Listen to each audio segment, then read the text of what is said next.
ഹീറോയിന് എങ്ങനെയാണ് ആളുകൾ കൊല ചെയ്യപ്പെടുന്നതെന്ന് നേരത്തെ അറിയാൻ കഴിയും. അവളുടെ ആ കഴിവ് വെച്ച് അവൾ കോമിക്സ് ഉണ്ടാക്കും. എന്നാൽ ഇത് കാരണം അവളുടെ ലൈഫ് മാറി മറിയുന്നു. അവൾക്ക് എങ്ങനെയാണ് ഈ കഴിവ് കിട്ടിയത്? ട്വിസ്റ്റുകൾ കൊണ്ട് അമ്മാനമാടുന്ന കില്ലർ ടൂൺ എന്ന സിനിമയിലേക്ക് നിങ്ങളെ കൂട്ടിക്കൊണ്ടു പോകുവാണ്. Welcome to my channel. നമ്മൾ ഈ കാണുന്നതാണ് സിനിമയുടെ ഹീറോയിൻ കാങ് ജിയോൺ. അവൾ കോമിക്സ് ഒക്കെ വരച്ച് പബ്ലിഷ് ചെയ്താണ് ജീവിക്കുന്നത്. അവളുടെ എല്ലാ കോമിക്സിന് താഴെയും സ്വന്തം ചോര വെച്ച് ഒപ്പിടുന്ന ശീലം അവൾക്കുണ്ടായിരുന്നു. അവൾ അങ്ങനെ തന്റെ ലേറ്റസ്റ്റ് ആയ ഒരു കോമിക്സ് പബ്ലിഷർക്ക് അയച്ചു കൊടുത്തു. മറുസൈഡിൽ ഒരു ഓഫീസ് കാണിക്കുന്നുണ്ട്. അവിടെ തനിയെ ഒരു ലേഡി വർക്ക് ചെയ്തുകൊണ്ടിരിക്കുവാണ്.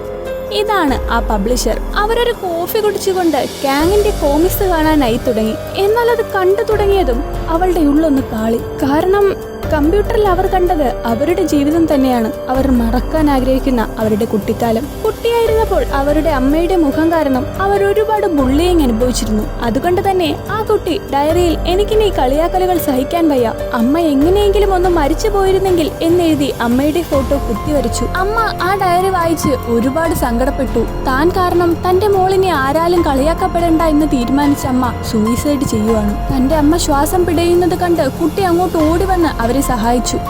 എന്നാൽ അവൾ പെട്ടെന്ന് അവിടെ നിന്ന് മാറി. സമൂഹത്തിൽ നിന്നും താൻ ഒറ്റപ്പെടാൻ കാരണം അമ്മയാണ്, അതുകൊണ്ട് അവർ മരിക്കട്ടെ എന്ന് കരുതി അവൾ അവിടെ നിന്ന് നടന്നകന്നു. ഇതെല്ലാം പബ്ലിഷർ ആ കോമിക്സിൽ കണ്ട് നടുങ്ങിപ്പോയി. അവൾ ഉടനെ ഗ്യാങ്ങിനെ കോൾ ചെയ്യുവാണ്. പക്ഷേ അവളുടെ ഫോണ് സ്വിച്ച് ഓഫ് ആയിരിക്കുന്നത് കൊണ്ട് അവർ വോയിസ് മെസ്സേജ് ഇട്ടു. നീ എങ്ങനെ ഈ കാര്യങ്ങളൊക്കെ അറിഞ്ഞു? എനിക്ക് മാത്രമേ അന്ന് നടന്ന കാര്യങ്ങളൊക്കെ അറിയാവൂ എന്നവർ പറഞ്ഞുകൊണ്ടിരിക്കെ അവിടുത്തെ ലൈറ്റ്സ് എല്ലാം അണയുന്നു. ജനലെല്ലാം താനെ താഴുന്നു. അവരാകെ പേടിച്ച് ഡ്രോയറിൽ നിന്നും ഒരു കത്തി പുറത്തെടുത്തു. അവർ കത്തിയും പിടിച്ച് നിൽക്കുന്നത് വരെ ആ കോമിക്സിലുണ്ട്. പബ്ലിഷർ ഓഫീസിൽ നിന്ന് പുറത്തേക്കിറങ്ങാൻ നോക്കി. പക്ഷേ ഡോറെല്ലാം ലോക്ക്ഡ് ആണ്. അടുത്തതായി അവരുടെ ദേഹത്ത് കത്തി തുളച്ച് കയറുന്നതായി കോമിക്സിൽ കാണിക്കുന്നു. അടുത്ത ദിവസം പബ്ലിഷർ മരണപ്പെട്ടു എന്നറിഞ്ഞ് ഒരു ഡിറ്റക്റ്റീവും അയാളുടെ അസിസ്റ്റന്റും ക്രൈം സീനിൽ എത്തുവാണ്. അവിടെ ആരും അതിക്രമിച്ച് കടന്നതിന്റെ ഒന്നും തെളിവുകളൊന്നും ഇല്ലാതിരുന്നത് കൊണ്ട് തന്നെ അതൊരു സൂയിസൈഡ് ആവാനാണ് സാധ്യത എന്നവർ കരുതി. അപ്പോഴാണ് അവരുടെ കൂടെയുള്ള ഒരു ലേഡി ഓഫീസർ ആ കമ്പ്യൂട്ടർ പരിശോധിച്ചത്. കമ്പ്യൂട്ടറിലെ കോമിക്സ് കണ്ട് അവരെല്ലാം നടുങ്ങിപ്പോയി. ആ പബ്ലിഷർ എങ്ങനെയാണോ മരിച്ചു കിടക്കുന്നത് അതുപോലെ തന്നെ ആ കോമിക്സ് ആരോ ചെയ്തിരിക്കുന്നു. ഇതൊന്നും അറിയാതെ നമ്മുടെ നായിക എങ്ങോട്ടോ കാർ ഓടിച്ചു പോവുകയാണ്. ആ ഇരുണ്ട രാത്രിയിൽ ഒരു കുട്ടി റോഡിലൂടെ നടക്കുന്നത് അവൾ ശ്രദ്ധിച്ചു. വണ്ടിയുടെ മുന്നിൽ ആരെയോ കണ്ട് അവൾ ബ്രേക്ക് അമർത്തി. എന്നാൽ ചുറ്റിൽ ആരെയും കാണാനില്ല.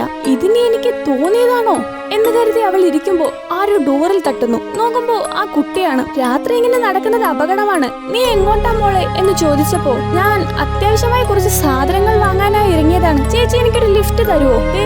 തൊട്ടടുത്ത് ആ ഫാമിലാണ് എന്റെ വീടെന്ന് കുട്ടി പറഞ്ഞു. മോള് കേറിക്കോ എന്ന് പറഞ്ഞ് രണ്ടാള് യാത്ര തുടങ്ങി. കാങ് കുട്ടിയോട് ഓരോന്നൊക്കെ ചോദിച്ചും പറഞ്ഞും പോയിക്കൊണ്ടിരിക്കെ മോൾക്കെപ്പോ എത്ര വയസ്സായി എന്ന് ചോദിച്ചു. എനിക്ക് 16 വയസ്സുണ്ട് എന്ന് കുട്ടി പറഞ്ഞു. കള്ളം പറയുന്നു, നിന്നെ കണ്ട 10 വയസ്സാണെന്നേ തോന്നൂ എന്ന് കാങ് ചോദിച്ചു. ഞാൻ മരിച്ചപ്പോഴാണ് എനിക്ക് 10 വയസ്സ്, ഇപ്പോ എനിക്ക് 16 എന്ന് കുട്ടി പറഞ്ഞു. ഇത് കേട്ട് ആകെ കൺഫ്യൂസ്ഡ് ആയി അവൾ സീറ്റിലേക്ക് നോക്കിയതും അവിടെ ആ കുട്ടിയെ കാണുന്നില്ല.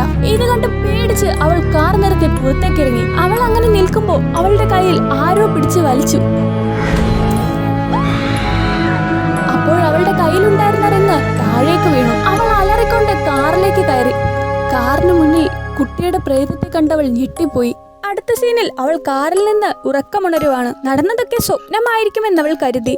എന്നാൽ കയ്യിലെ പാട് അത് സ്വപ്നമല്ല എന്ന് തെളിയിക്കുന്നതായിരുന്നു. അവൾ നേരെ തന്റെ സൈക്കാട്രിസ്റ്റിനെ കാണാൻ ചെന്നു. നടന്നതെല്ലാം കേട്ട ശേഷം സൈക്കാട്രിസ്റ്റ് നിനക്ക് ആലിസ് ഇൻ വണ്ടർലാൻഡ് എന്ന സിൻഡ്രോം ആണെന്ന് പറഞ്ഞു. അതെന്താണെന്ന് വെച്ചാൽ പൊതുവെ ആർട്ടിസ്റ്റുകൾ ഒരു ഇമാജിനറി ലോകത്ത് നിന്നാണ് കലകൾ ഉണ്ടാക്കുന്നത്.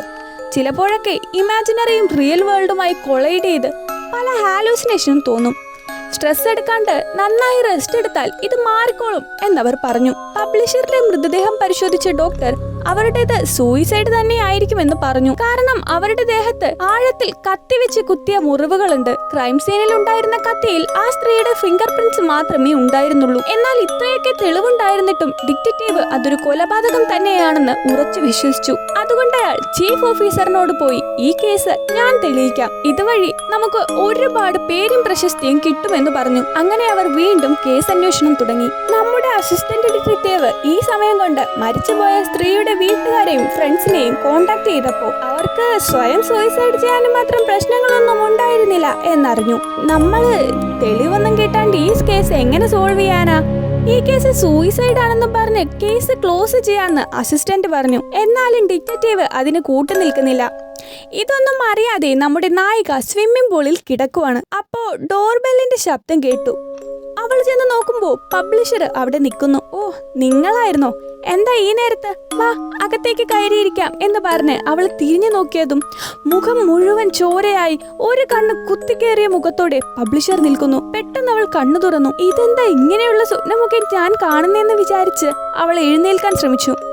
എന്നാൽ അവൾക്ക് അനങ്ങാൻ സാധിക്കുന്നില്ല. അവൾ ഒന്ന് കണ്ണു ചിമ്മിയതും ഒറ്റ കണ്ണുമായി ആ പബ്ലിഷർ അവളെ കത്തിവെച്ച് കുത്താൻ വരുവാണ്. അവൾ വീണ്ടും ഉറക്കത്തിൽ നിന്ന് എണീറ്റു. സ്വപ്നത്തിന്റെ ഉള്ളിൽ പിന്നെയും സ്വപ്നം. അവൾ ആകെ കിളി പറഞ്ഞിരുന്നപ്പോ അവിടേക്ക് ഡിറ്റക്റ്റീവും അസിസ്റ്റന്റും വന്നു. അയാൾ അവളോട് നടന്ന കാര്യങ്ങളൊക്കെ പറഞ്ഞു.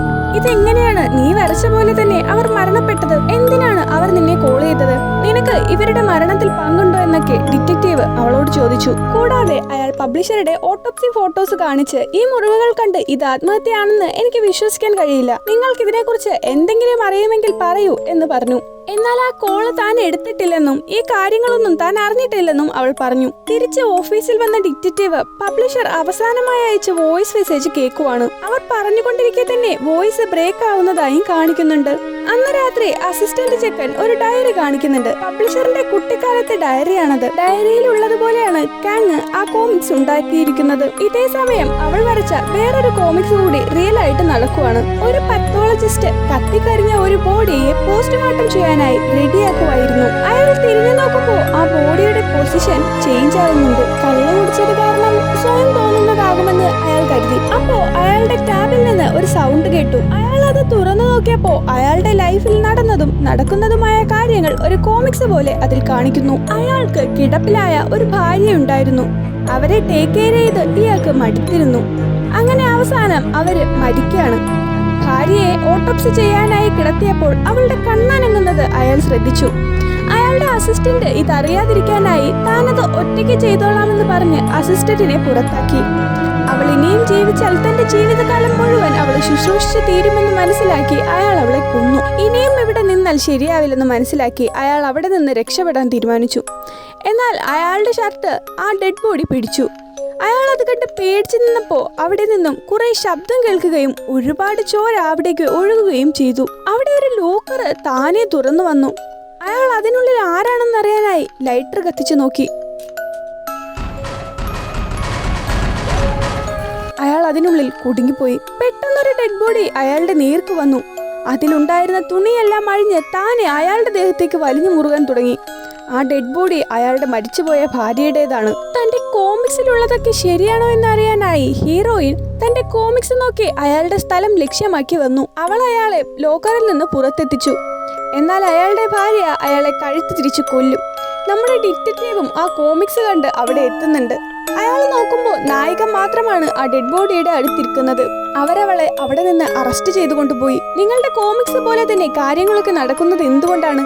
ഇതിപ്പോ രണ്ടാമത്തെ തവണയാണ്. നിങ്ങളാണോ ഇവരെയൊക്കെ കൊന്നത് എന്നൊക്കെ ഡിറ്റക്റ്റീവ് ചോദിച്ചു. ഞാൻ എന്തിന് ഇവരെയൊക്കെ കൊല്ലണം? എല്ലാം ഞാൻ എന്റെ ഇമാജിനേഷൻ വഴി കെട്ടിച്ചമച്ചതാണെന്ന് അവൾ മറുപടി കൊടുത്തു. എന്നാൽ തെളിവുകളെല്ലാം നിങ്ങൾക്കെതിരാണ്. നിങ്ങളാണ് എല്ലാവരെയും കൊന്നതെന്ന് സമ്മതിക്കൂ എന്ന് അയാൾ പറഞ്ഞു. ഇനിയും കള്ളം പറഞ്ഞിട്ട് കാര്യമില്ലെന്ന് മനസ്സിലാക്കി അവൾ സത്യം പറയാൻ തീരുമാനിച്ചു. അവൾ ഈ കോമിക്സിന്റെ സ്റ്റോറിയെല്ലാം കോപ്പി അടിച്ചതാണ്. അവൾക്ക് ആരോ ഈ കഥകളും ചിത്രങ്ങളും മെയിൽ ചെയ്ത് കൊടുത്തിരുന്നു. ഈ കഥയൊക്കെ ഭയങ്കര പേടിപ്പെടുത്തുന്നതും വ്യത്യസ്തവുമായതുകൊണ്ട് തന്നെ അവൾ അത് സ്വന്തം പേരിൽ പബ്ലിഷ് ചെയ്യാൻ തുടങ്ങി. വിചിത്രമായ കാര്യം എന്തെന്നാൽ നമ്മുടെ അസിസ്റ്റന്റിന്റെ മുഖഛായയുള്ള ഒരു കോമിക്സും അവളുടെ പക്കലുണ്ടായിരുന്നു എന്നതാണ്. അസിസ്റ്റന്റിന് കുറെ വർഷങ്ങൾക്ക് മുന്നേ ഡിറ്റക്റ്റീവ് ജോലി കിട്ടിയെന്ന് മെസ്സേജ് വരുവാണ്. ഇത് കണ്ടതും അവനവന്റെ കാമുകിയെ വിളിച്ച് ഇനി നമുക്ക് കല്യാണം കഴിക്കാൻ കുഴപ്പമൊന്നുമില്ലല്ലോ, നിന്റെ അച്ഛൻ എന്തായാലും സമ്മതിക്കുമെന്നൊക്കെ പറഞ്ഞ് സന്തോഷത്തോടെ വണ്ടി ഓടിക്കുവാണ്. എന്നാൽ അപ്രതീക്ഷിതമായി അവന്റെ വണ്ടി ഒരു കുട്ടിയെ ഇടിച്ചിട്ടു.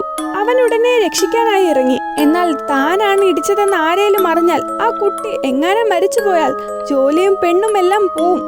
അതുകൊണ്ട് അവൻ ആ കുട്ടിയെ വിട്ടിട്ട് അവിടെ നിന്ന് പോകും.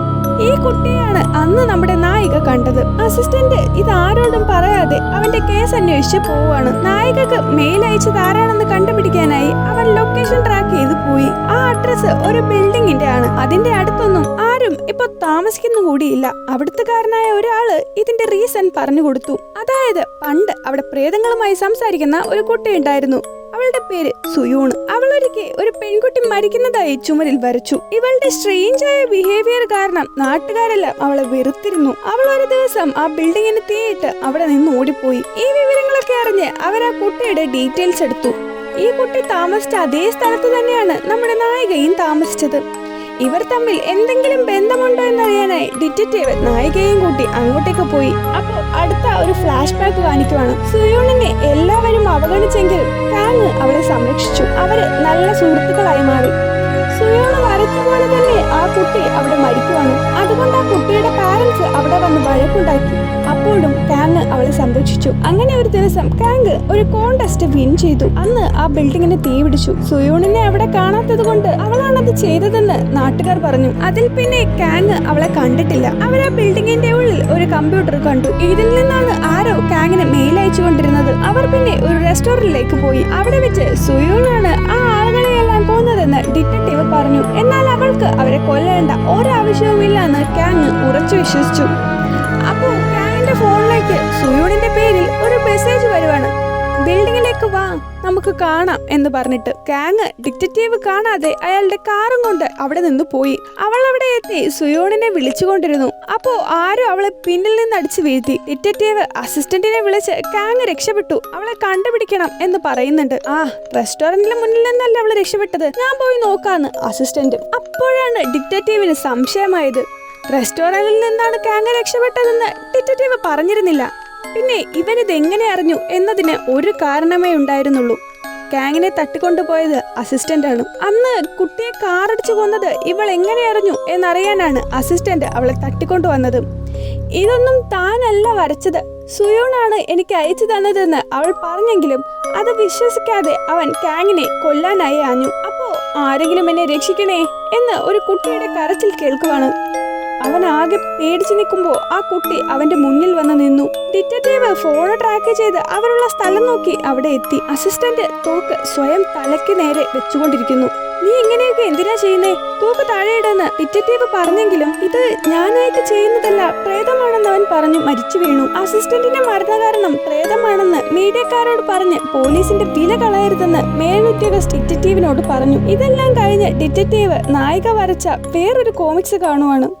അതിൽ നിന്ന് അസിസ്റ്റന്റ് പണ്ട് ആ കുട്ടിയെ കൊന്ന കാര്യം അയാൾ മനസ്സിലാക്കി. കൂടാതെ വേറെയും കോമിക്സ് അയാൾ കണ്ടു. മറുവശത്ത് കാങ്ങിന് വീണ്ടും ഒരു മെയിൽ വരുവാണ്. അതിലെ സ്റ്റോറി കാങ്ങും സുയൂണും കണ്ടുമുട്ടുന്നതാണ്. ശരിക്കും അന്ന് നായിക പറഞ്ഞതല്ല അവിടെ നടന്നത്. നമ്മൾ ആദ്യം കണ്ട പോസ്റ്റ്മോർട്ടം ചെയ്തുകൊണ്ടിരുന്ന ആളില്ലേ, അത് സുയൂണിന്റെ അച്ഛനാണ്. വീട്ടിലെ ബഹളം കാരണം അവൾ കുട്ടിയായിരുന്നപ്പോഴേക്ക് ഒരുപാട് സ്ട്രഗിൾ ചെയ്തിരുന്നു. അങ്ങനെ അവൾ പ്രേതങ്ങളെ കാണാനും അവർ പറയുന്നത് കേൾക്കാനും തുടങ്ങി. കേൾക്കുന്ന കാര്യങ്ങളെല്ലാം അവൾ കാണുന്നിടത്തൊക്കെ വരച്ചു. കാങ് അവളുടെ ചിത്രങ്ങളൊക്കെ വെച്ച് കോമിക്സ് ഉണ്ടാക്കി വിറ്റു. ഇതറിഞ്ഞ സുയൂണിന് ഒരുപാട് ദേഷ്യം വന്നു. പ്രേതങ്ങളെ എന്നോട് പറയുന്നത് നിനക്ക് കോമിക്സ് ഉണ്ടാക്കാനല്ലാന്ന് പറഞ്ഞ് അവൾ ആ വരച്ചതെല്ലാം തീയിട്ടു. കാങ്ങിന് ഇത് കണ്ട് ദേഷ്യം വന്ന് സുയൂണിനെ കൊല്ലുവാണ്. അവളുടെ കോമിക്സ് കണ്ട് സുയൂണിനെ കൊന്നത് കാങ് ആണെന്ന് മനസ്സിലാക്കി ഡിറ്റക്റ്റീവ് അവളെ പിടിക്കാനായിട്ട് വന്നു. ആ ബിൽഡിങ്ങിൽ വെച്ച് അവർ അടിപിടി കൂടി. അപ്പോ അവിടുത്തെ ചുമരിൽ അസിസ്റ്റന്റ് മരിച്ചതിന്റെ ചിത്രങ്ങൾ ഉള്ളത് അവൾ ശ്രദ്ധിച്ചു. അന്ന് അസിസ്റ്റന്റ് സ്വയം മരിച്ചതല്ല, ഡിറ്റക്റ്റീവിന്റെ കൈ കൊണ്ടാണ് അവൻ മരണപ്പെട്ടത്. അതാരും അറിയാതിരിക്കാനായി പ്രേതമാണ് അവനെ കൊന്നതെന്ന് അയാൾ പറഞ്ഞു നടക്കുമായിരുന്നു. സിനിമയുടെ അവസാനം അസിസ്റ്റന്റിന്റെ പ്രേതം ഡിറ്റക്റ്റീവിനെ കൊല്ലുന്നു. കാങ് അവിടെ നിന്ന് പോകുന്നത് കാണിച്ചുകൊണ്ട് സിനിമ അവസാനിക്കുവാണ്. വീഡിയോ ഇഷ്ടമായാൽ ലൈക്ക് ചെയ്യാനും സബ്സ്ക്രൈബ് ചെയ്യാനും മറക്കല്ലേ. See you in the next video.